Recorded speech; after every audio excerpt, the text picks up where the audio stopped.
I recently watched The Embrace of Cherbourg. It has been in my watch list since forever, and when I heard Greta Gerwig talking about it, I took it as a sign to watch it, and that started my Jacques Demy obsession. And when this usually happens, I open YouTube, start watching any videos, interviews I can find about the film or the person that I'm obsessed with. But I couldn't find that much. So I took it upon myself to make a detailed video about Jacques Demy's filmography, or at least what I have watched so far. Also, I want to geek about it with someone else.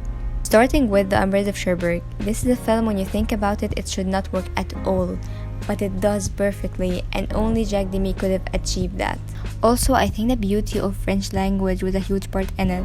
Everything sounds so beautiful. It's a 100% a musical, but it doesn't feel repetitive. It took the most mundane subject and wrapped it up in the dreamy music of Michel Legrand that you cannot help but fall in love with or get it out of your head. I wouldn't give it justice if I tried to explain it, and it may not make sense. The film is simply about two people in love, Guy and Geneviève. They're both young, in love, everything around them seems so beautiful, easy, and the future is long ahead of them. But everything gets complicated when Guy is called to fight in the war. The two lovers forced to grow up quickly, and when he leaves, Geneviève discovers that she is pregnant, and the letters from Guy start to get fewer than ever. She has to settle for Ronald Cassard. He is a diamond dealer. The beauty of this film is understated. The amazing use of color, it has its own story to tell, and it's so dreamy and ambitious. Everything from the color to the music in the beginning is just so delightful. But as the story of Guy and Geneviève goes on and their circumstances gets in the way, the mood of everything shifts. Watching this film was an experience of a lifetime. Also, don't count on Demy to give you the satisfaction of an ending that you want, of two people living happily ever after. And that's a common theme in his films, the pessimistic romance, which is kind of my favorite to watch because it feels real and relatable. His movies frequently features fate and coincidence, doomed love, and fairy tale romance. Many of them are also connected by the intersecting lives of individuals who appear in or are mentioned in different movies. He created his own magnificent universe that feels real but insanely fictional at the same time. And by that I mean he really made his own universe, but we will get back to it later. The next day I had to watch The Young Girls of Rochefort, and this is my personal favorite of his films. It jumped to my top 4 in no time, and I knew it the moment I was watching. I just felt it like this is something I will always remember. This one is mainly about Delphine and Solange Atwen, who are actually played by real-life sisters. One is a musician and the other is a dance instructor, dreaming of getting out of their hometown and going to Paris to achieve their dreams. It's about second chances and missed connections. I had a smile on my face through the whole film. It's one of these rare moments when you know it's gonna be one of the best films that you will ever watch in your life, so you just want to soak it all in. It's one of these films that you don't want to blink so you wouldn't miss anything. If you pause the film at any second, you will end up with a beautiful portrait.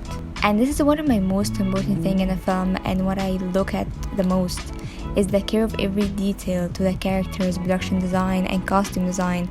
Honestly, everything. They took over the whole square of this town and painted it to match the film. Ghislaine Clockett's cinematography is absolutely stunning and visually pleasing. The incredible dance numbers, it's very entertaining. You won't get bored, trust me. And Demy's way of storytelling, how he gives you these interesting individuals to care about in a deep form, then connects them all in the most beautiful way. Life feels so easy in his universe. Characters falling in love within 5 minutes, but it's also basically 2 hours of people missing each other. After this, I wanted to watch every film this man ever made. So then came Lola. This film is not talked about as much, in my opinion. This was the start of Jacques Demy's universe and the blueprint for his upcoming films.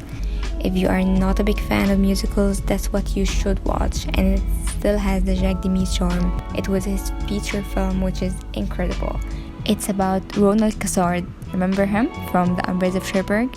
But this was long before he met Geneviève. He was young, bored of everything in his life, feels empty when he crosses lives with his ex-girlfriend Lola, and he realized that he's fallen back in love with her.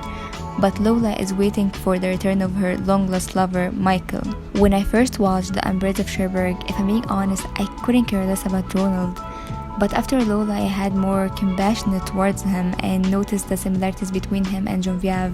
They are both in love with other people, but they had to settle for others. I love how the characters doesn't die after the films, but we get to see them back again and know how their life are going. Because when the movies end, that doesn't mean that their life ended, but there is more. How did their life go after that? It's always so intriguing to me. He does this again in Model Shop. We continue back with Lola and her life after she lived with Michael. Donkey Skin, on the other hand, it's unlike anything he ever did, and it's his most absurd. The film is inspired by a French tale. It's a combination of funny and satiric. We start the movie with a beautiful montage of this royal family who look like they are living as happiest as it could be, till the queen gets sick. And she makes the king promise her that when she dies and he has to remarry, he will marry the prettiest princess he will ever find. But he can't find anyone. The only princess he will find is his daughter. This man really looked at his daughter's picture and didn't know her until the other man told him about that. I know, when I say it like that, it sounds crazy. And it is. It is absolutely weird. But Jacques Demy blinds you with this beautiful look of the film, costumes, and incredible music, of course, of Michel Legrand. He's a huge part of Jacques Demy's filmography. Like, you can't talk about Jacques Demy and wouldn't mention Michel Legrand. He just picks the perfect music for every scene. If it's devastating story or just the most crazy sequence, he'll always have its way to make you connect with the characters and the atmosphere. If I'm being honest, Michel Legrand's music just makes everything better and prettier. And I truly believe that Michel Legrand and Jacques Demy are a perfect match made in cinematic heaven. Also, I have to mention The Babe Angels very quickly. Look, if you have an hour and a half to kill, this is a very quick and fun watch. There is no high stakes, just great time, and it looks beautiful. The cinematography is amazing, and just visually, as every Jacques Demy movie, it's just visually pleasing. But look, if you have a gambling problem, I wouldn't recommend this to you. And honestly, I don't think Jacques Demy knew what he was talking about the gambling part. But still, it's such a beautiful film, gorgeously shot, and of course, the music. In conclusion, please go watch Jacques Demy films, especially The Umbrellas of Cherbourg and The Young Girls of Rochefort. You won't regret it, believe me. It's one of the best films I've ever seen in my life. You will keep thinking about them for quite some time.